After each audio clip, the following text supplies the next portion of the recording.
Notice what your body feels like and notice what your consciousness feels like. That you have the right to align your trajectory and where your consciousness travels at every moment. And that in truth, this information that we are exploring right now is truly so that we learn how to direct our consciousness. That in this life, as we live in this existence, that our true goal is to completely delete all of the programming, all of the filters, all of the belief systems, all of the things that we've been holding around us that have been caging us in and creating veils and veils and veils and veils all around us and keeping us from truly sensing and feeling from our heart sphere the truth. And part of this difficulty of feeling the truth in this reality is that we come from a level of consciousness that is actually innocent. That there is such a level within the God source realms of innocence that it actually becomes inconceivable many times to understand reversal energy, to understand deception, to understand trickery or malice that takes place within incarnational beings that have actually been thriving in the reversal systems.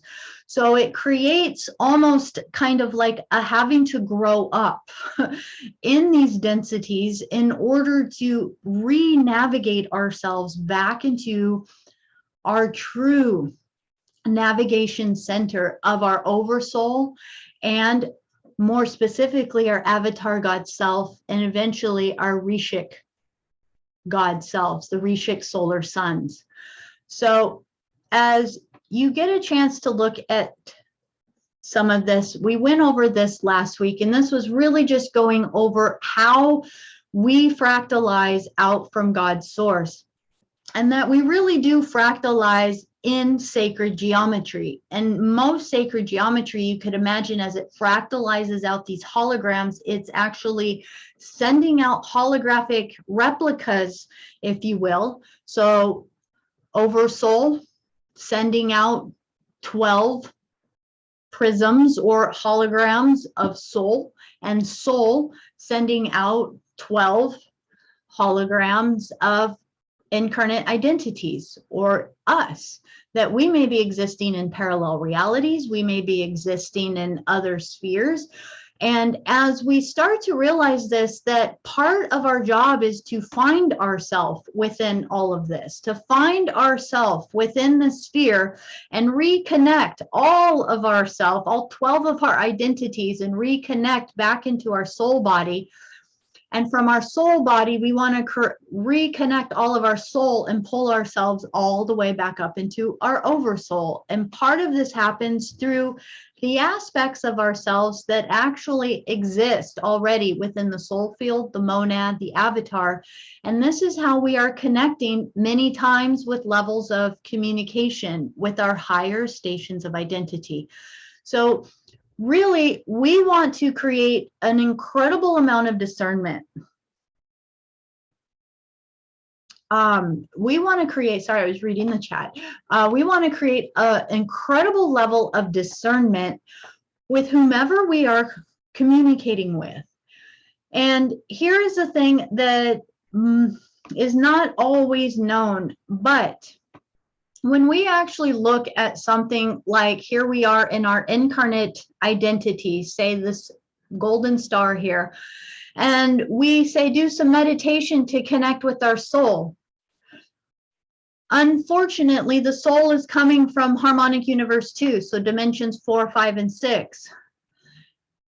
We need to be aware that there is manipulation that actually moves all the way up into the soul level. There's levels of deception that move all the way up into the oversoul level. So even in the oversoul level, we still have to be incredibly discerning. And this is why we distinctly want to connect with our avatar God self, because we want to be connecting primarily with the 12th dimensional sphere, 13, 14, or even 15.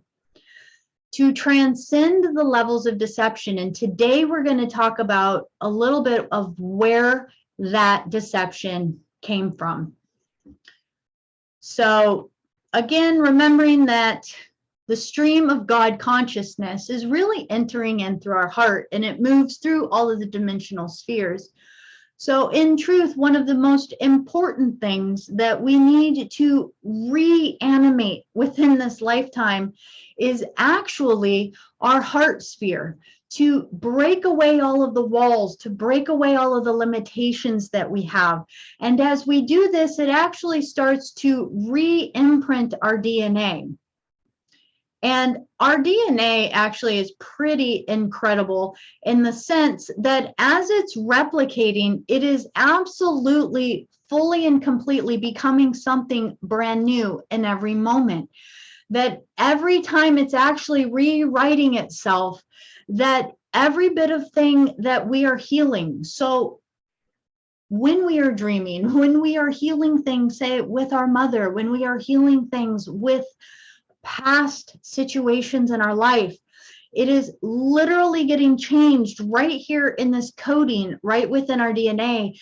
And this is happening on a microcosmic level trillions of times in a second. It's happening within every cell of your body. So every cell that you release old memories, trauma, hurt, pain, deception, whether it's from this lifetime, a past lifetime, and right now we're really starting to specifically work with galactic lifetimes. We're really starting to tap into our galactic family tree, which means when we think about when we do family constellations work, that's really what we're doing. We are taking it to an even more expansive level of beginning to heal the lineages.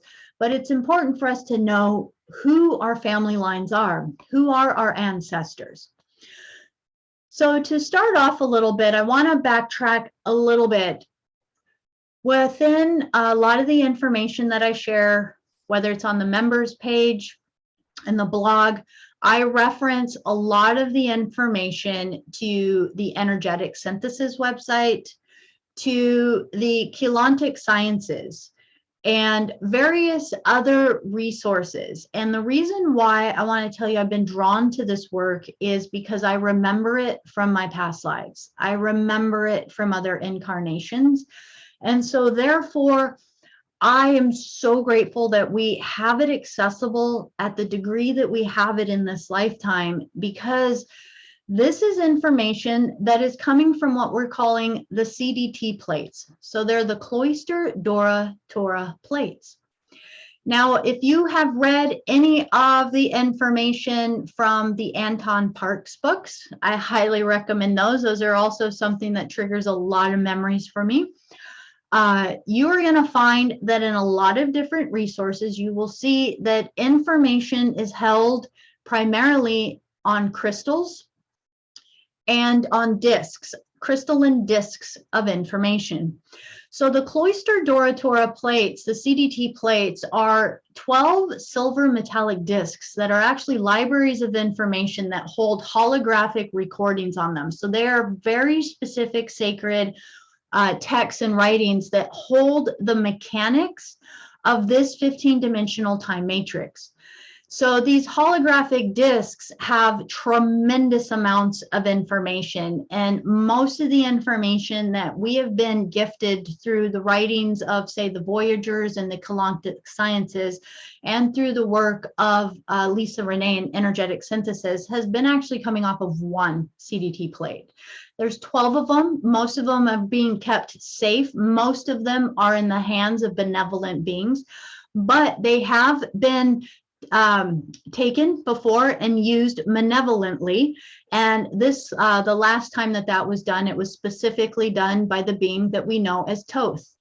And he primarily confiscated the information, switched sides, and began to use it as part of the programming that has ensnared and entrapped humanity even more. So if you ever see a lot of the Merkaba teachings and Merkaba trainings on the planet, most of them are reversal Merkaba systems, which actually will either take you into wormhole systems or are spinning at a rate that actually reverses the vitality of your body. So therefore, it's really important to very specifically from your Christos consciousness, make sure that you are aligning your Merkaba body into the Christos blueprint, so that it is spinning at the appropriate rate for eternal living life. And it is not actually pulling your energy and siphoning you or trapping you into either Metatronic systems or cube systems, things that box you in. Think cube boxing you in, locking your energy up and entrapping it so that it cannot be free. So these CDT plates were actually manufactured from a form of striated selenite crystal that originated from the second harmonic universe. So from dimension 6 in the Sirius B system. And they were manufactured by the Maharaji Syrian Blue Human Holy Grail line. So this is part of our Azurite and Ayani races. So for all of you that have ever resonated with the indigo races, being an indigo, feeling in alignment with the Christos mission, basically any of you that probably listen to anything I say is part of these beings of the Ayani races, which is really the beings, the angelic human races that have come to be the restoration for this 15-dimensional time matrix. And it sounds like a huge thing, honestly, but these human bodies we're going to discover have been created specifically to help rehabilitate this time matrix. And that this has been a 250 million year endeavor in order, 250 billion year endeavor to actually rehabilitate a lot of different races here. And just to know that this has been a tremendous battle, if you will, because there is a huge influx of energy that has been coming from a system called the Wisadak system, which is a parallel system. So we hear about parallel lives, parallel realities. These are very real and they very much do exist. So when we hear about things like black holes, wormholes, and beings coming from places outside of our universe, really what this is kind of referring to is beings coming from parallel universes or the Wisadak system specifically.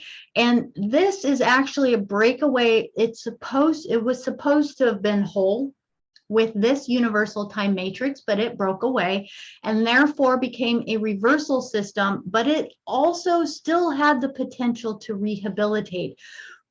But I digress. We won't go all the way into that right now. It's just most specifically to know that a lot of the races, a lot of the energy that gets siphoned off of the Earth, and the reason why there has been such a battle for planet Earth is because if this Stargate could get taken, there's been quite a few Stargates that have been taken over, but most specifically, if the Stargate of planet Earth was to get taken over, literally this time matrix would have been done for. It would have allowed the entire solar system to have gotten sucked into the reversal system as food and fuel to be eaten and consumed, because the other system doesn't have living light energy. It's like a carbon-based system, if you will. It's kind of like a vehicle, a car. It needs to eat fuel. It needs to eat something in order for it to go. And so it has no connection to the living light source right now. And therefore, part of our rehabilitation is to actually embed the living light into everything we do. That is why our level of consciousness we hold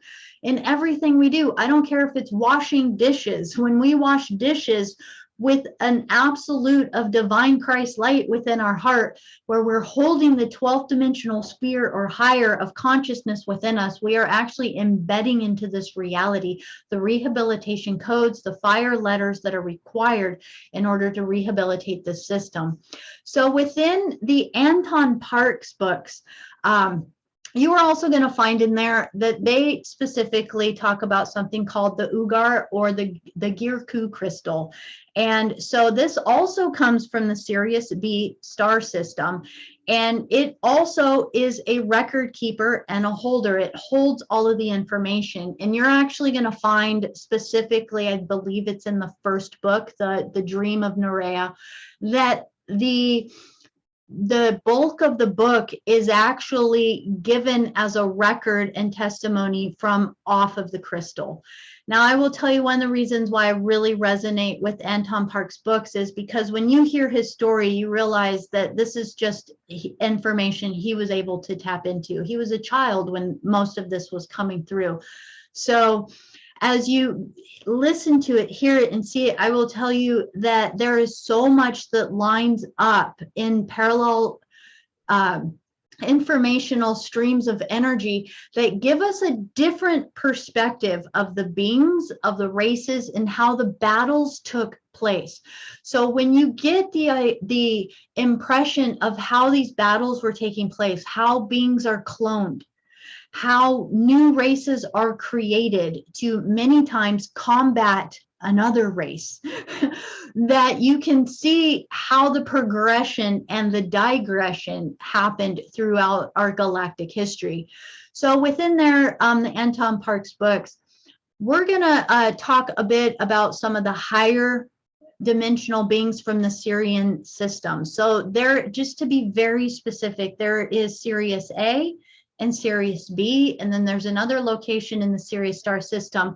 Sirius A is mainly predominantly working with negative forces, if you will. So we're talking about the Anu Sirian beings and the different hybrids there that have actually been working to deceive planet Earth. So this again is why it's important for us to know some of the history, so we know when we're calling upon different places and different races that we know exactly who we're calling on, because they all will play really nice if they can get you to kind of tap into their energy. So you'll have a lot of Pleiadian races or Sirian races, or the Anu Sirian, if you will, that will totally act as though they are channeling really high vibrational information to beings, but really it's to completely throw people off course or to keep people placent as if something is going to come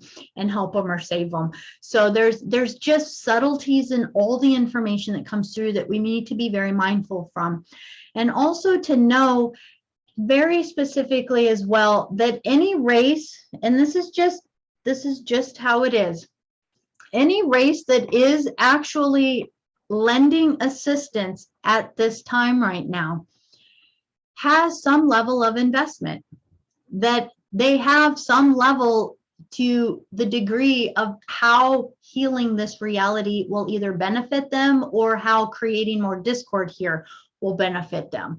So just to know that it's okay. It's just to know where is your alignment. And when you align fully and completely to the 12th dimensional Stargate and beyond, you can know that you are connecting with the Rishi solar suns. Therefore, you are transcending all of the levels of deception below and where all the chaos is.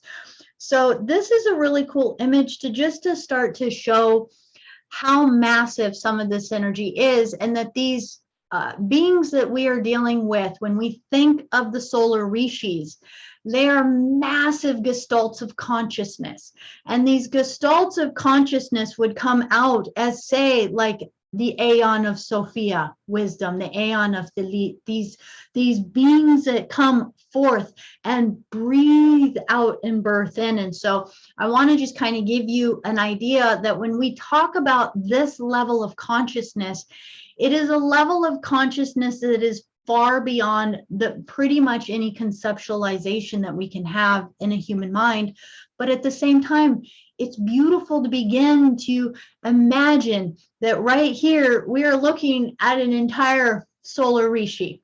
That as we look at the Milky Way system, that we can actually see the spirals off of there would be what we might call some of the aeons or some of the the consciousness beings, the higher beings that actually are birthed out into creating creations. And then within them, other creations are birthed. So you could almost see these as like the fifth harmonic universe, where we're looking at our Rishik God self, which gives birth then to your Christ avatar God self, which is actually living in the spirals within the systems. And then as we keep stepping down, you can see how the stations of identity start to go smaller and smaller and smaller. And then look at us, we're tiny little specks within this massive gestalt of consciousness.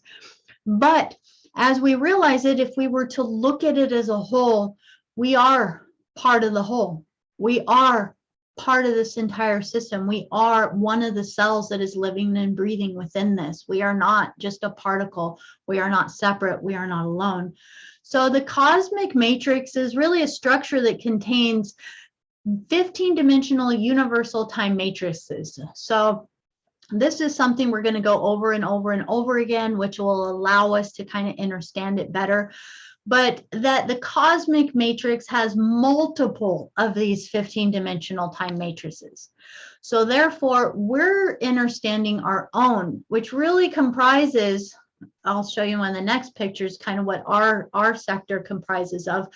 But as we start to see how these 15-dimensional time matrices work, we can actually see what we would be looking at as we start to look at, say, the Rishi solar suns. And as we look at the Rishik solar suns, that we look at the solar dragons above them in the 15th or in the 16th, 17th, and 18th dimensions, we're looking at beings that transcend any level of consciousness of how we would perceive them as a being, but they are a living consciousness that we emanate from. So we would call this the founder primal codes, the core seed of where everything is birthed out of. We would actually call this the unici, or the primal sound fields.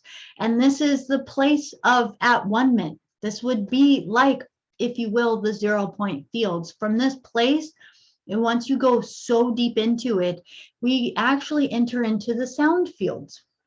So let's go a little bit further here. I'm going to actually show you, this is a diagram again of the 12th dimensional, our Cathara grid, or our 12 tree grid.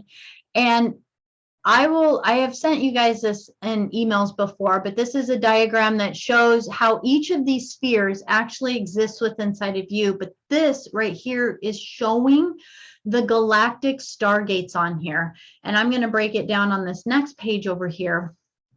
Actually, this is actually to show that this is another aspect of the whole, that if we looked at our 15-dimensional time matrix, this is another way of looking at it, that we are actually holding this entire wheel within us. And that is also why I really like integrating this information in there. Now, if you notice that the 10, 11, and 12, so the 12 tree grid, notice how we talk about a 15-dimensional time matrix, but it's a 12 tree grid. That's always interesting, right? So the truth of it is that the 10th, 11th, and 12th actually start to merge with the 13th, or pardon me, the 13th, 14th, and 15th, sorry, actually start to merge with the lower half of the 12 tree grid of the higher time matrix above us. So as you kind of start to see, they overlap on each other. They kind of plug in like Legos when they start to go. So that's why the 12 tree grid is actually the pattern that replicates itself. And that is why dimensions 13, 14, and 15 would become our God source fields, because it's the energy that is streaming to us from the higher time matrix above us. So that is why we call it the primal sound codes and the primal light codes, because it is the direct information that we are getting from the higher time matrix that birthed this particular time matrix that we're living in. And we're going to see that 10, 11, and 12 are all in the Lyra system. So you can actually start to tie in when we talk about the cradle of Lyra as being the seeding place for all of this time, 15-dimensional time matrix. Lyra is the place where the seedings of, actually it's a little far, it's where the seedings of our higher time matrix pulsed in the blueprints, the standing scalar waves, and the morphogenetic fields that help to birth this universe. And so the 12th dimensional sphere is actually incredibly important, because once you transcend the 12th dimensional sphere, you start to have access to the higher time matrix. So therefore, I will tell you, as we tell more of the story, that the 12th Stargate is one of the most important stargates, because if this stargate was to fall, literally everything that has been turned into reversal energy in this time matrix would have access and could infect the higher time matrix above. So there has been a tremendous amount of observation on what is going on in this 15-dimensional time matrix, specifically because there has been, as you know, observation to make sure that if it ever got to the point where it would infect the higher time matrix, what do you think would happen to this time matrix? And they don't want to do it. I will say that. It is, I mean, that was a choice a long time ago, to actually just collapse and destroy this time matrix rather than to let it get more infected. But that was not a choice. We inherently have it in our heart that we are the fixers. We all came into this incarnation with bleeding hearts, if you will, that we do anything and everything possible to be here for another being, to give someone a second chance, to say, well, okay, let's try it again, or I see the good in them. And that is our inherent nature. That is our Christos nature that we hold inside of us. And it's our time now to not see that as a weakness anymore, not see that as naivety anymore, and realize that that's truly our divine light inside of us and our inherent nature. And that within that none of this rehabilitation would have been possible had we not raised our hand and said, man, whew, that might be intense, but I'll do it. I'll hop all the way down all these little spheres, all the way to Earth, and let's go for it. Let's check it out. So Aramitena and Lyra is the main place, the main Stargate, and they have created, just to give you a visual right now, they have created a kind of a shield. I'm not using the right word right now, I apologize, but it's like a shield at 11.5 dimensions. So 11.5 is how high the reversal energy goes within this time matrix, all the way up into 11.5. And then there is a shield or a closure on that, like a seal, that doesn't let anything from the lower dimensions up from any of the reversal beings. They can't make it past 11.5 dimension because they actually distorted the DNA in their body. That is why the human form, the human angelic form, is so sacred, because we actually do have the genetic capability to get to the 12th dimension. That's the 12-strand DNA. That is why it is so sacred and so special. And the hybrids and all of the cloning has been happening specifically to try to get our genetics in order to use it to get through a Stargate. So if I could plant the idea within your mind that your DNA is kind of like a thumbprint. And if you had to get past a security gate and you didn't have the right security clearance or coding, you couldn't make it through the Stargate. Well, the angelic human form does have the coding to get all the way through the Stargate. And a lot of the reversal beings, like the Alpha Draconians and many of the beings who have actually lowered their consciousness, can't get past an 11.5 dimension. So even the Tothian being, that is why so much deception has been happening, because they actually made deals in order to actually keep a level of power, because they wanted to take over this whole 15-dimensional time matrix. to have the power, to be God, to be the most powerful one. It's like, and you can see beings who are power hungry. They don't care who they squash or what they do. It's kind of like an addiction and a fire within them that they don't care. They will step on their own in order to get more of that power. And that's really honestly kind of where a lot of it came from. So this 12th dimensional sphere also has a cap above it at 12 and a half dimension.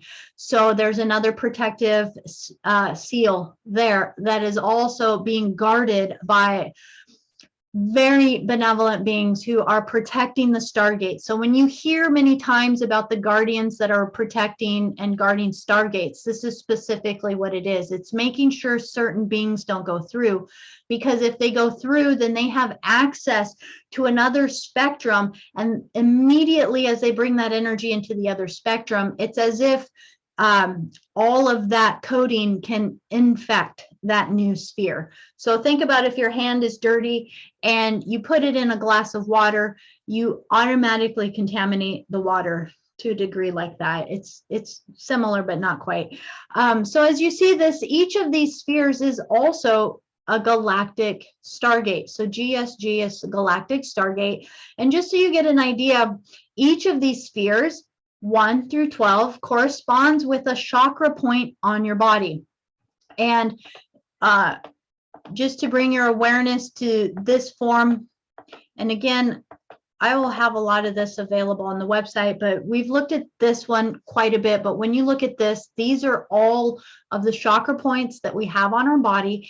And so each of the galactic stargates actually correspond with our different chakras. And when we learn how to attune to them, this is how we can travel through our own stargates, through our vehicle, our body. Remember, you're in a Merkaba vehicle that has the ability to travel through stargates. And when you can align yourself and attune yourself, that this is the powerful way that you can actually begin to connect with some of these different spheres. So 1, 2, and 3 is going to be parallel Earth, inner Earth, Venus, and then Alpha Centauri. And then we have 4, 5, and 6 is going to be the Sun, Alcyone, and the Pleiades. And 6 is Procyon and Sirius B. And then we get to 7, 8, and 9 is Arcturus, Orion, and Andromeda. And you can see if you actually used the Galactic Stargate of Mercury, you could get into parallel Earth. The Galactic Stargate of Earth gives access to Venus and Alpha Centauri. The Galactic Stargate of Mars gives access through the Sun. And then if look here, if you get to the Sun, the Galactic Stargate of the Sun takes you right to Aramitena and Lyra, which is Stargate 12. So if you are in Galactic Stargate Jupiter, it'll take you into the Procyon and Sirius B. And you can see how these will hop you. So the Orion system, the Andromeda system, and the different places in the Vega system. So when these different races are looking at the entire universe, entire Milky Way galaxy, they're looking at all the spirals and arms, and they're looking at all the places as to where these time jump places are. Really, it's not a time jump, but it's stargates, they're portals that you get into it, and it transports you like a super highway to these other locations within the universe. Therefore, the most important places they want to take over are the stargates. Now, the Earth is an incredibly powerful stargate because of how it's positioned, and from Earth you can get basically anywhere else. So this is just showing an example of how they just start to layer and layer and layer and layer up. So also to know that in the future, so this is just also showing how we are connected to the Andromeda galaxy. So here we are with the Milky Way galaxy, and knowing that the Andromeda galaxy is our sister galaxy. It's like the Hieros Gamos of our Milky Way galaxy. Remembering again, it's actually one of our vital, it's the 9th dimensional sphere. And if we do connect through Uranus, we have the ability to connect better to the Andromeda system. Now, when we realize this harmony between the Andromeda system and the Milky Way system. This is really a beautiful reconnection because they got separated, and it's as if their connection and our connection back to one of our most important gateways is coming back online again. And so having the connection here is just healing a huge rift that has been within the universe. And this is also a major healing of the divine masculine and the divine feminine.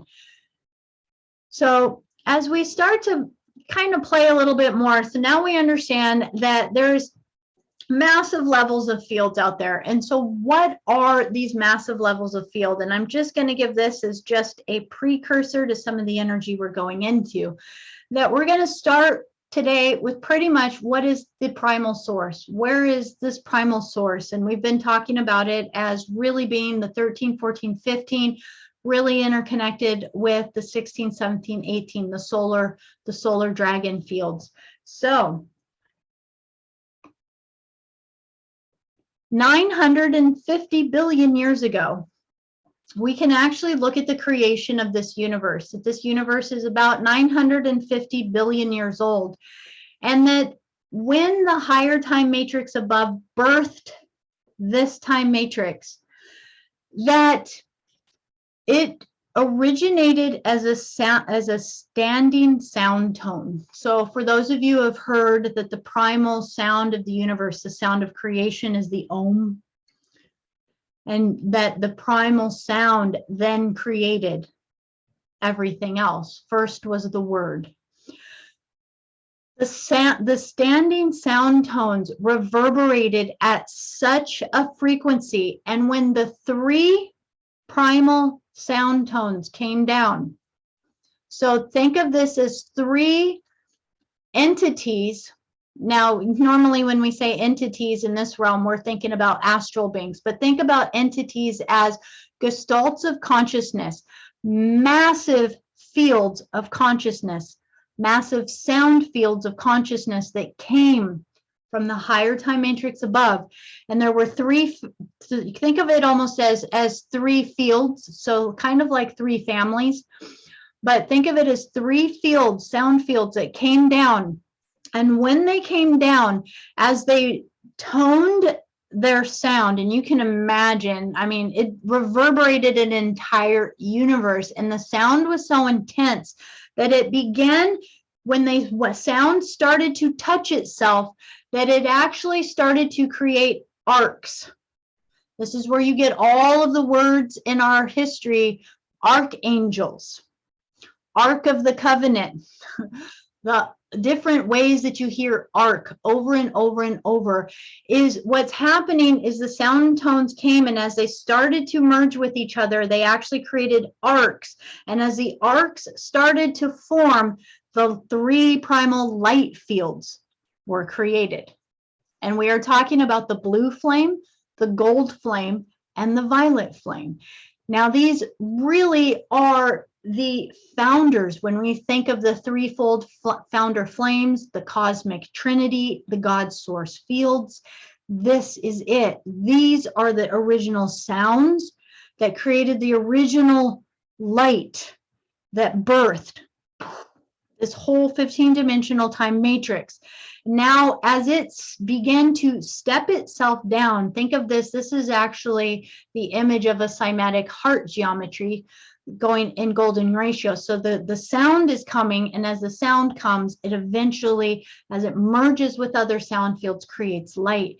And now we have within us the yanas. And these are the eternal collectives of consciousness that they projected themselves into this time matrix by God's source to form the three primal sound fields that really birthed this 15-dimensional time matrix. So these would be our cosmic family.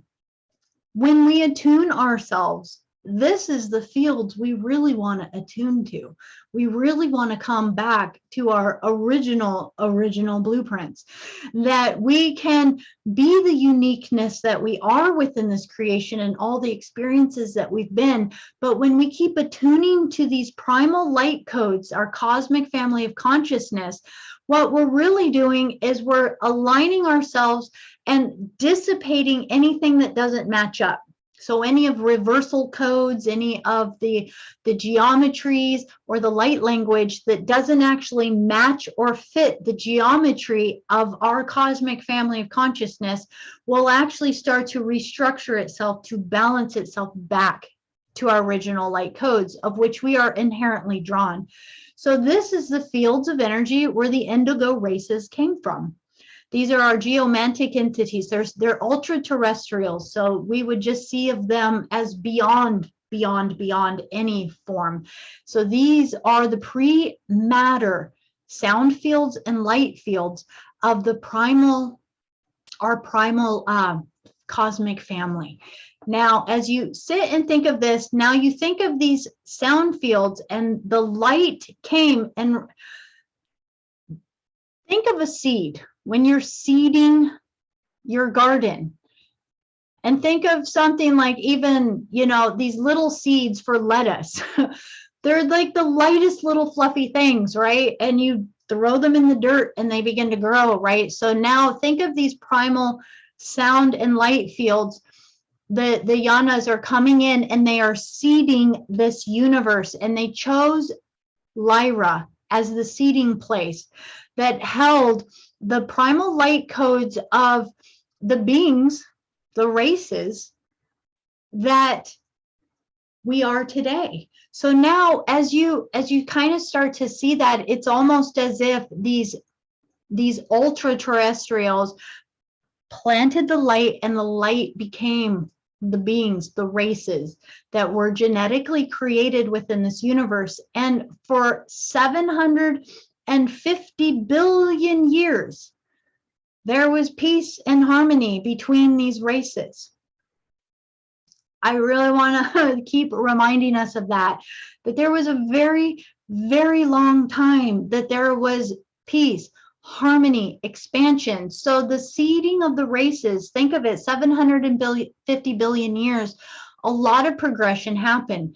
The seeding in Lyra came. So there were beings here in the Lyra Constellation, in Vega, in Epsilon, and these races actually started to create technology, to expand, and to be multiple races.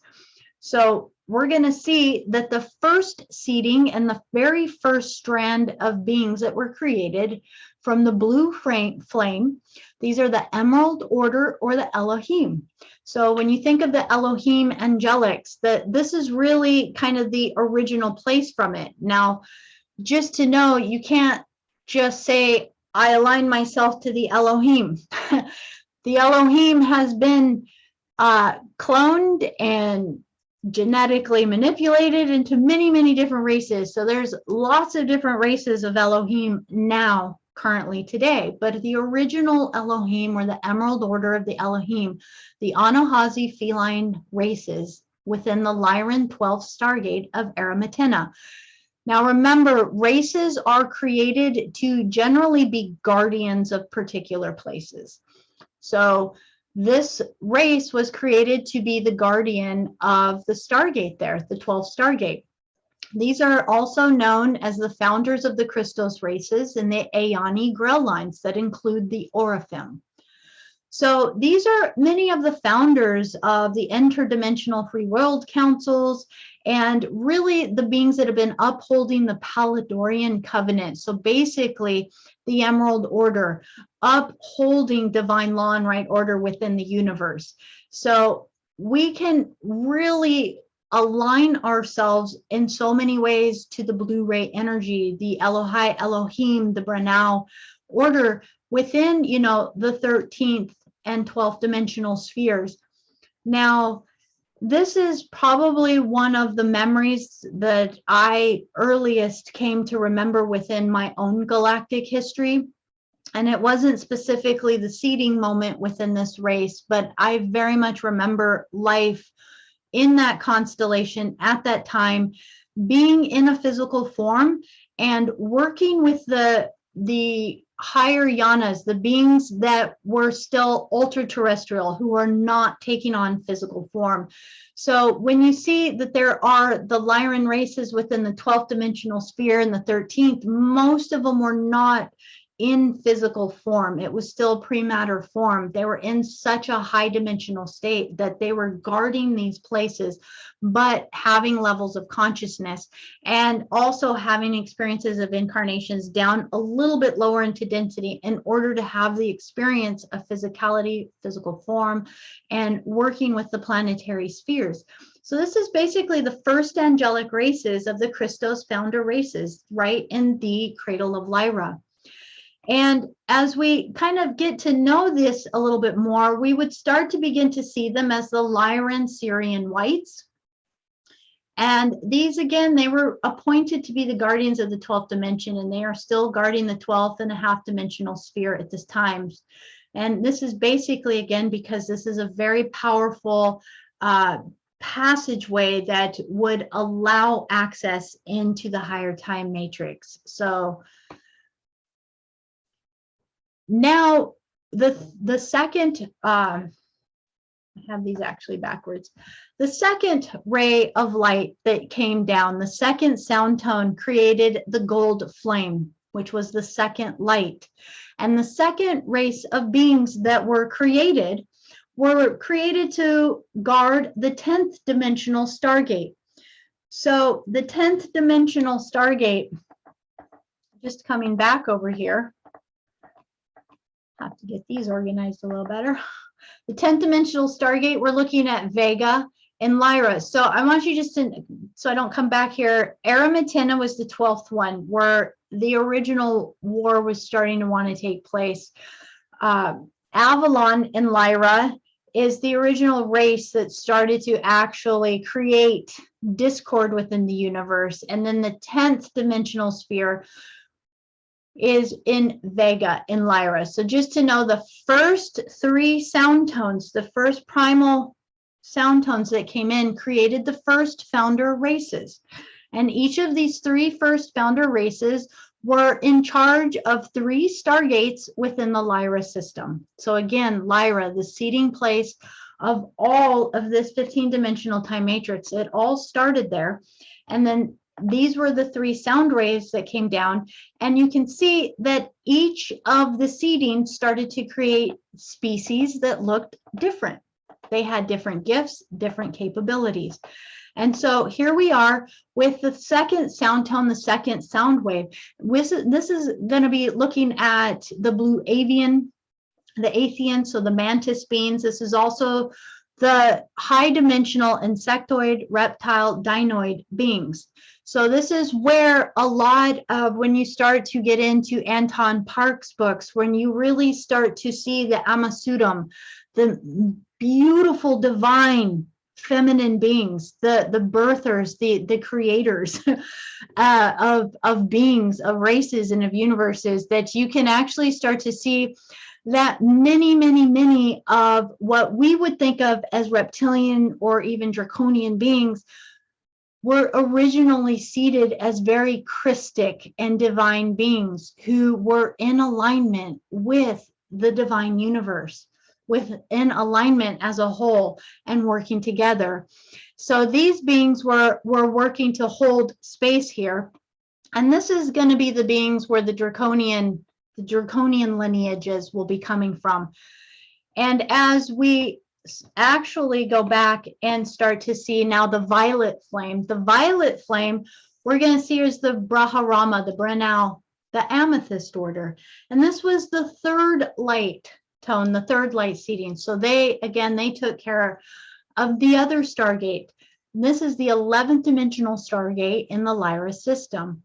And these are going to be the whale people, the aquatic dolphins, and the Pegasus. There's just multi-dimensional species and beings that have come from the violet flame and the violet order. Now, as we start to look at some of these, what has actually happened is there came a moment in time. There came a moment in time when after about 750 billion years, that the beings in the 11th dimensional sphere started to want to exert more power. So if you can just get an image within your mind, 11th dimensional sphere is barely removed from the 12th dimensional sphere of pure light sound. And as you can imagine, these beings, they had been existing here, and they started to exert more and more power and get more and more basically conceited within themselves, and to decide that they wanted to break away, that they didn't want to follow the rules. They didn't want to live by divine right order anymore, that it was too restrictive, and they wanted to start creating. And so they started causing skirmishes, if you will, with the 10th dimensional gatekeepers. So they were actually picking on the Draconians quite a bit in the very beginning. And as they started squirming with them, the Draconians actually started to get a little tougher and a little stronger. And they basically went to the 12th dimensional field. They went to the Yanas, and they were asking basically to help end this whole battle. So if you can imagine, these beings at this incredible consciousness level are sitting and starting to fight over an entire time matrix. And now they're sitting here kind of going up to the higher realm, complaining about it. And basically the higher realm was saying that you guys need to figure this out. We're not going to destroy an entire race. We're not going to destroy an entire species, because you guys are both participating in how this is happening. Well, the 11th dimensional beings didn't like how this was working.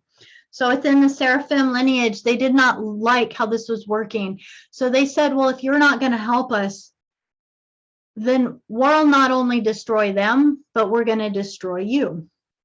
So the higher dimensional spheres, the 12th dimensional beings and above, had to make a decision. And that decision was to either collapse this entire time matrix, to actually purge it and restart it, or to see how the battle progressed, to see if good would prevail, basically. Because again, this is a level of consciousness, that all of this time matrix is just an aspect of the consciousness of the all. And in there was almost a question of, well, will all of the parts of self choose to come back home, choose God source light, choose to step away from the darkness and to return home again? That is our design blueprint and program, is actually to go out into the densities, to experience reality, but then to return back home, to ascend fully. And not only do we ascend to where we can become a level of consciousness. We gather all our parts, and ascend to a level of consciousness that we become the level of consciousness of an entire 15-dimensional time matrix. And then what happens is, then we breathe ourselves in, and then guess what? We breathe ourselves back out by birthing another entire time matrix. Who knows, like infinite amount of time that we've been breathing in and breathing out and playing.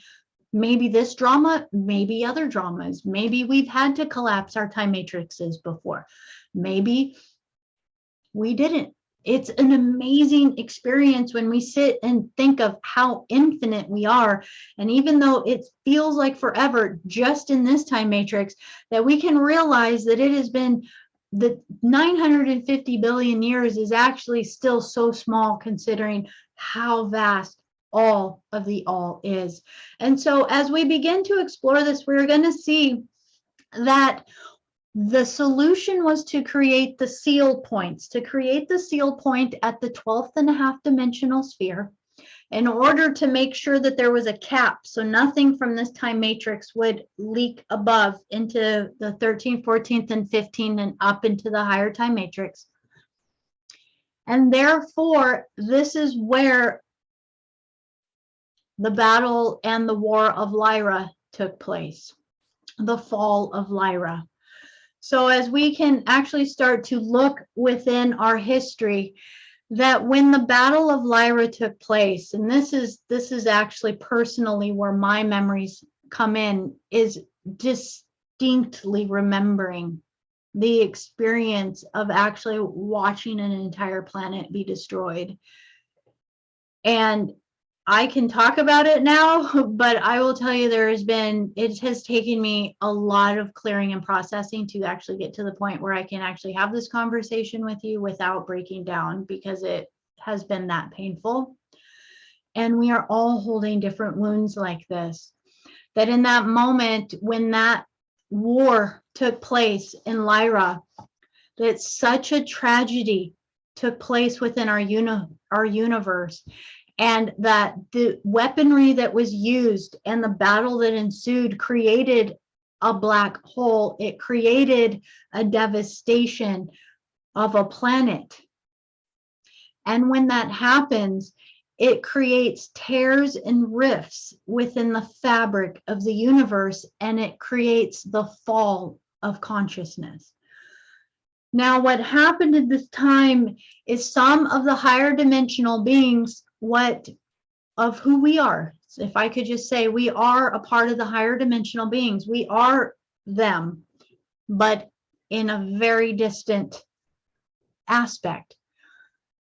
That in order to assist the time matrix, the higher time matrix above is basically, imagine we're hanging over a cliff and somebody has you by the arm and they're holding you. And as they're holding you by the arm, you're hoping that they have a really good grip and that they are not hanging so far over the edge that you pull them over. So this is kind of the energy that our entire time matrix has been going through, is that the higher dimensional time matrix has actually been holding a lot of the energy in order to help keep us stabilized, to help keep feeding the solar codes and the solar energy in order for us to rehabilitate our physical bodies into activating ourselves so that we can activate our ascension process and return back to God's source light, so that we actually aren't lost here in the darkness anymore, and all the beings we can breathe back in, because the universe hasn't been breathing in and out correctly. It breathed out and now it's like stuck, getting all of this stuff stuck within the parallel universe and everything. So now, as you can imagine this, you do have gestalten energies that did try to assist. Now I want you to imagine you as a massive being, you have all of your energy here. And you know that you can send maybe 10% of you in and still have a 90% grip over here. And therefore, if 10% of you goes in and you lose that 10%, you're still okay. So this is kind of the thinking that happens with the ultra terrestrials. They will send soul aspects in, oversoul and soul aspects in, breathe them in order for Christic beings to have Christic missions to come in and reinstate coding. So that's where you see high vibrational beings. That's where you see incarnate beings who come in, who help to illuminate the consciousness and the possibility of others, because what we're really trying to reach in others is consciousness. When you look around yourself and the world around you, what you're really seeing is people who are sleeping and limited consciousness. They forgot who they are and they forgot their potential and their possibility. And so that's really what we come in to do, is to wake up, remember who we are, and then start going like, hey, you guys, do you remember who we are? We're actually really amazing, and we don't actually have to buy into all of this bullshit that we've been told down here. Let's go. Let's grab everybody and let's start amping up our heart, and our heart becomes a super powered charged vehicle that starts to just accelerate us in consciousness back into the Christic fields again. And that's pretty much what the incarnational process is designed to do, is for us to have the experience, but always be able, when we die, out of this body, our consciousness needs to have the right to move through all of the stargates and get to where we're choosing to go, and not get stuck in one of these cube systems where we're getting sent to a recycling planet and then shoved back down in a body on planet Earth with a slated memory. We're not going to do that any longer. I think if we just keep reminding ourselves over and over and over and over again, when we do die out of these bodies, we're going to get it right this time. I know it. I know it. So as we sit and just acknowledge, the reason why I bring up the Metatronic energy so much is because it is used as a false energy to basically ensnare people's consciousness. And this is coming from something, the Metatronic system actually birthed the Yahweh system and the Jehovah system. And a lot of the systems that you can see that have been creating the cube systems to dominate the consciousness of beings and to cycle and recycle souls on the planet. Now, the Metatronic being was not originally an evil being. I will just put it that way. But it is one of the ultra terrestrial or higher consciousness souls from the higher dimensional time matrix, if you will, that accidentally put too much of itself in to this time matrix in order to try to save it and help it recover. And it put too much of itself in, and the parts that went in actually started to turn. So it, for example, just to give an example, it would have been as if it put itself in as soul bodies that incarnated to say into Anunnakis or Alpha Draconians or different races, and it incarnated into different bodies in order to try to rehabilitate its lineage that it helped birth, to try to fix what had gone wrong in the time matrix. But when it got incarnated into those bodies, it got turned, it got completely programmed with the matrix. And part of this rehabilitation is that there is the parallel 15-dimensional time matrix, what we call the Wesedac system, where a lot of this entity and being was actually siphoned into in order to give it a way to either start to rehabilitate itself, or that it will eventually turn into space dust. That within all of creation, that there's two ways to return to God's source. And one is through our own volition and through our choice to return to God's source light, basically from our heart, through the ascension of our consciousness and the acceleration of our consciousness and our memories. We return home. The other way is we completely expire ourselves, we lose ourselves, and we turn into space dust, which means we still return to God's source light, but all of who we ever were, all of our consciousness and all that ever was basically disappears. It's as if all of the hard drive gets completely deleted and wiped clean. And so therefore the desire is always truly to try to ascend and to return back to God's source light. That is why we put so much emphasis on the heart. But to know that within the sphere, that it is so important to have discernment, to remember your goals, remember who you are, remember why you came here, because the levels of deception can have a heavy pull on us. I guarantee you there's a lot of us that have been moving around in some of these different realms for maybe millions of years. So as we sit and contemplate all of this, that we know within our heart that our goal is to attune ourselves to the Rishik solar suns, to really attune ourselves to the divine blueprint of the entire time matrix, that as we elevate ourselves, that we remember that our true mission was to come and reinstate these codes here so that we can create the living life back in this universe. That as our bodies were created, we'll get into it next time, And as the generations and the wars stepped down, that the design of the human body was it was basically 12 of the different races that came together to help create this human vehicle so that it could be a bioregenesis system or a karma resolution system. It could be a vehicle that souls could incarnate into and return back in the cycle of returning back to God's source light. So think of a lot of the beings that have damaged DNA, damaged genetics, been lost in maybe the parallel or the Wesedac system for a while. Maybe think of beings that have been incarnated into Draconian or Anunnaki or lineages that have hierarchies and rulership, that they don't actually have free will. And so then one of those souls gets the chance to actually incarnate into a human body. Well, guess what? From this point, we actually have the jumping point to actually continue back in our journey to God's source light fully and completely without any inhibition, as long as we know what our true compass is. So with that, I'm going to just leave that for this evening tonight, that just knowing that when we talk about the tri-founder flame, when we talk about the primal sound codes of creation, that it is beyond conception when we think of it, but it is consciousness, and they are beings, and we are of them, and they are us, and it is our inherent nature. And that is why we choose the light. That is why we choose love. That is why we have a level of innocence to us that is constantly still having hope for all creation here.